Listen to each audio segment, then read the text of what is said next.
What's up, guys? Welcome to the Dragon Valley Aquascape update video. You guys had an amazing response to this aquascape. I do appreciate all of your comments telling me it's my best work and you love the scape and looks better with the plants in it and can't wait to see when it grows out, etc., etc. You guys also had a bunch of comments on what fish to put in. Some of you said bluefish, some of you said greenfish, some of you said redfish, and a bunch of other suggestions. And I listened to your suggestions, and we have 3 of those fish that you guys named.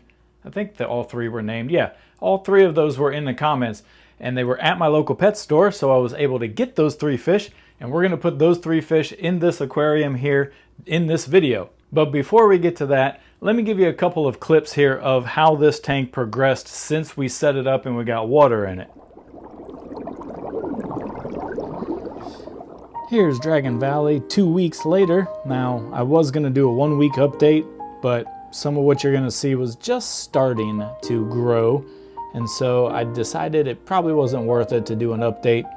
You may be able to see on our little vines here some of this white biofilm. So we've got that going on here.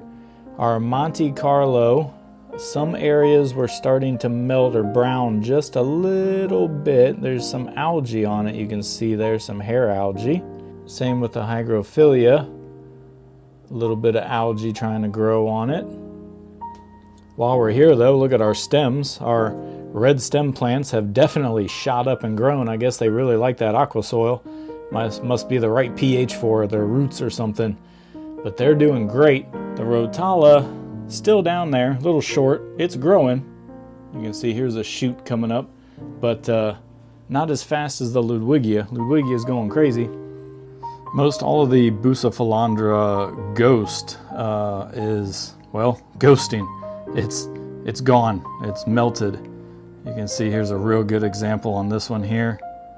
Just replaced by a little algae there. The Anubias is doing okay. These Goldens are settling in and they're doing all right. I have been dosing fertilizer once a week to try and keep everything that is growing, what's the word I'm looking for? Epiphyte style. Keeping those growing. You can see there's a little white patch back there of some biofilm or something where there's probably not much flow. This Monte Carlo here has got a snail. I don't know how that snail got in there. He must have been in the Monte Carlo. But I'm gonna leave him there because he's gonna try and eat some of that algae there that's growing on the Monte Carlo. The Pentatophyta here, doing okay, settling in. I did snip a couple of leaves on these Pentatophytas. Geez, I can't say that. But I had some algae growth leaves and I clipped those off. This Monte Carlo is doing pretty good. It did start browning a little bit here on the top, but then it kind of recovered and it greened up again. So I'm not sure what the cause of that was, but I'm happy it's recovering. We got some roots here that have a little algae on them. Come on, focus, focus. It won't focus on the algae, but I think you can see it swaying in there. It's looking pretty good. I have not had a diatom outbreak yet or gone through the diatom phase. And all in all, I'd say the tank looks pretty good. I do think we need some shrimp in here though to start cleaning up this biofilm and stuff. I was going back and forth on whether I wanted to put some blue shrimp in there, which you can't see. My goodness, this thing needs trimmed. Look at this tank. Ugh. Hairgrass disaster. We've got blue shrimp in here. You can't see them. Don't have too many. Oh, there's one. There we go. There's a blue dream. There you are. So I was thinking about putting that guy in there, but I don't have too many, and they just had little babies. So I think I'm going to let the population grow in this tank before I start moving them around. I was going to put some orange Sunkiss in there, but I don't know. Orange and orange rocks, I'm not sure. But we do have red plants, so I thought, hey, red shrimp. On a side note, look at the Wallstad. Now you may notice something sticking into the Wallstad here. This here lily pipe, or intake, going to that lily pipe.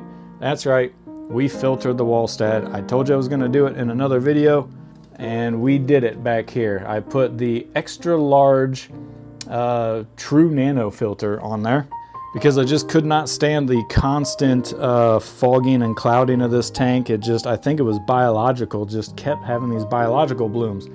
Somebody in the comments told me you can't clear up biological bloom with filtration and API AccuClear. Well, guess what? This is the result of API AccuClear and filtration.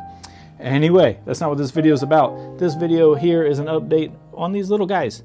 I'm gonna take some cherry shrimp and I'm gonna drop those guys in here, 15 or 20 of them. They can start cleaning up the biofilm. So there's your 2-week update. And here we are now at the time of recording this video. So some things that have changed. You may notice that there's a little shrimp in there. Come on, camera, focus. There we go. Got some cherry shrimp in there. They are crawling around everywhere. I think I put about 10 or 15 of them in there. These are gonna be my Bloody Mary shrimp. These are super dark red ones. So I'm gonna be culling my shrimp and putting them in this tank. While we're over here, let's take a look and appreciate this Monte Carlo. Boy, oh boy, has it been growing in nicely. It's almost down to the bottom here, so we're gonna need a trim. You can see the roots are stretching out and it's trying to find itself and attach itself, which it has done. It's filled in a little bit here. Haven't had too much browning on the top, and overall satisfied with the way the Monte Carlo has taken to the tank. Now, you may notice a line back here. That is a CO2 line. You can see the little CO2 bubbles. So I am injecting CO2 into the tank. I figured with no nutrients other than the water column and a little bit of ferts that I've been adding, this Monte Carlo, as well as the other plants, they are going to need some nutrients in order to grow epiphyte style. Now I do have soil, if you remember from the build video, in this little pocket back here. Sorry for the reflection, the glare. There we go, a little bit better. But there's a little pocket of aqua soil there, and that is for our stem plants. So our Rotala atra is growing in pretty good, and the Ludwigia Super Red Mini, of course, is just going crazy. It's doing exactly what I wanted to, and it's peeking over that rock there, so just adding a splash of red in the corner, I think is looking fantastic. I'm very surprised and pleased that the Hygrophila penitafida has grown in the way it has. We had some algae on the leaves, as you saw in a previous clip there, and that algae has all but disappeared. It has settled in, and all of them are algae-free. I think pretty much algae-free. We'll zoom in and see. But they're all pretty much algae-free. They're actually growing, so they're getting bigger, and they're 100% just glued to the rock, epiphyte style. So I don't know if maybe the shrimp took care of the algae. I've never really seen cherry shrimp devour algae. Amanos will, but haven't really seen cherry shrimp devouring algae. But there's not much else for them to eat in this tank. I am feeding them, but I'm feeding them lightly because I want them to scavenge and do their job. Maybe these little guys are just doing their job. Well, and girls. There's some 2 girls right here. Let's make sure we get the sexing right. All right. But here's the tank now. Some other things to point out that is just looking awesome. Check out the Anubias Nana Golden. All of these Anubias are stretching their roots out, clinging onto the rock, following the formation of the rock, and just looking ancient, man, like an ancient root system. I don't know what to say. I'm just excited the way it looks. Where's another one? Like this guy over here is a good example. Look at how it's just hugging the rock. Let's see if we can get a crisper focus for you. Just kind of really hanging on for dear life. But the fact that these roots are draping down over the rocks here, for me, it just looks ancient, and I am thoroughly enjoying that. That's exactly what I wanted by putting a couple of these up tall. Up tall? I mean, up high.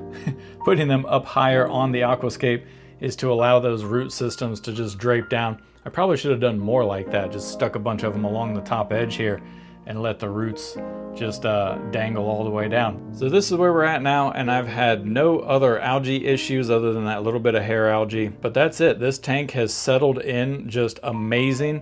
The Hygger filter, worth some note here too in the back. That Hygger filter's never stopped kicking. I haven't cleaned it. It's been a couple of weeks, and I've actually slowed the flow down, but the Hygger filter doing an amazing job. It's been crystal clear since day 1. All right, so I've already kind of spoiled it because the people that suggested putting red livestock in there, well, there's your cherry shrimp. So the livestock, red livestock, is in the tank in the form of cherry shrimp. But I didn't really want to go with red or orange fish because I think they would just kind of blend in too much to the reddish orange aquascape. No, reddish orange dragonstone. There we go. So I decided to go more of the blue or green route with the fish. Now, Daryl M92, hope I'm saying that right, should be happy that there are cherry shrimp crawling all over the rocks, so appreciate that comment. Now, first up on the fish list is something that was recommended by Scarlett, and she recommended Emerald Eye Rasboras. And we have here 5 Emerald Eye Rasboras.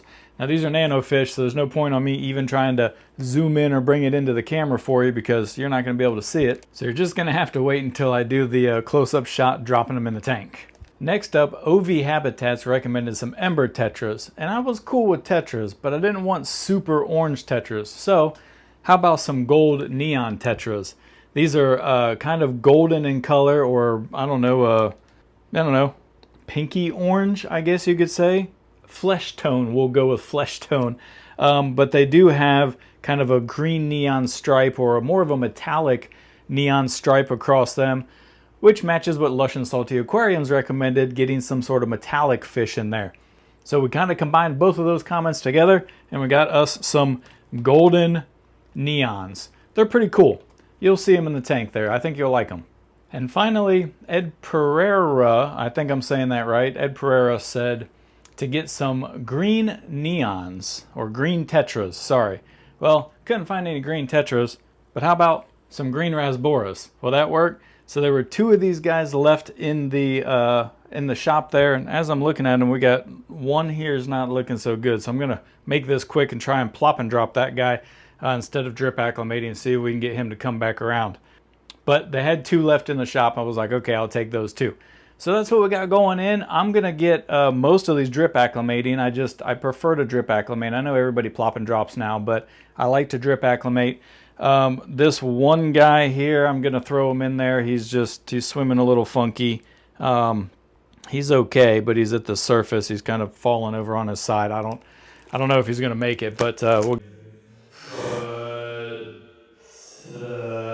get some oxygen in here for him and get him in the tank. The rest of them I'm going to drip because I like to drip, bring the pH to match and all that kind of stuff, especially with nanofish. They can be kind of sensitive.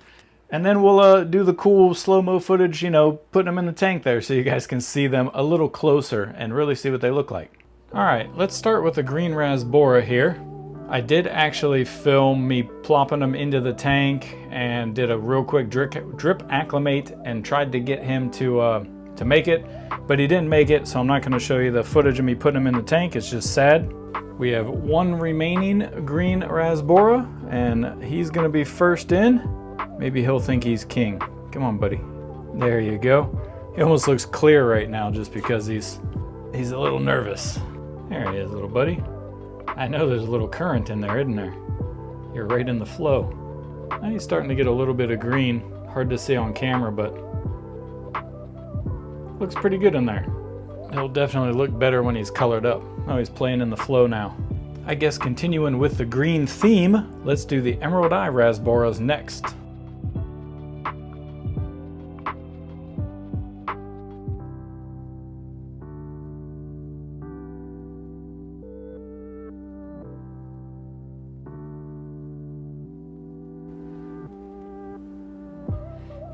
They're pretty much a metallic fish, as Lush and Salty Aquariums had recommended, but they do have that little emerald eye.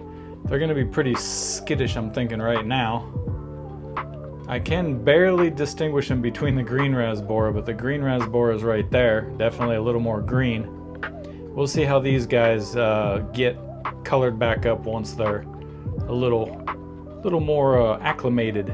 But they're kind of cool. They got a little black spot on the top of their dorsal fin, which all of them have their dorsal fins down now. So it's really hard to see. But there's a little black spot when they're perked up.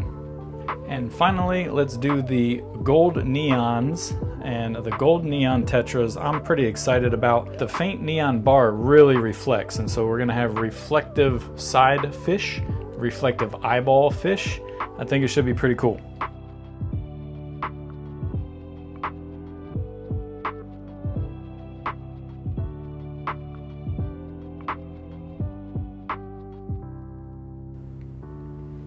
Oh yeah, those guys are pretty cool.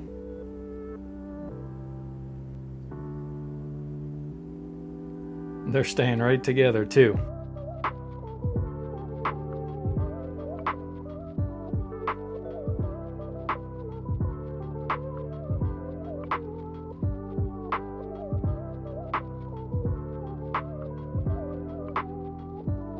All right, let's give them some time to get acclimated. Maybe let that fifth emerald eye rasbora come out from the back. I'm sure it's hiding back there. And no worries, guys. I found the last emerald eye rasbora. He's hiding on top of the filter here, so he's good and healthy. He's just hiding, hasn't found his friends yet. Though the emerald eyes already got their dorsal fins up, so they're starting to get acclimated. Alright guys, and there's your update on the Dragon Valley Aquascape. I hope you enjoyed it. I hope you liked the fish selection. And it got me thinking, since you guys enjoyed getting involved and I enjoyed you being involved, I have an idea that's going to be coming up in a couple of videos, and that's going to be a subscriber-built tank. That's right, you guys are going to make all the decisions on this build. You're going to have like multiple choice. I think it's going to be fun, but we'll get to that in another video. Until then, hit the like button if you're still enjoying this aquascape, and if you want to help me get to 1,000 so we can get paid to do this and make more fish tanks, you know how to do that. All right, see you on the next one.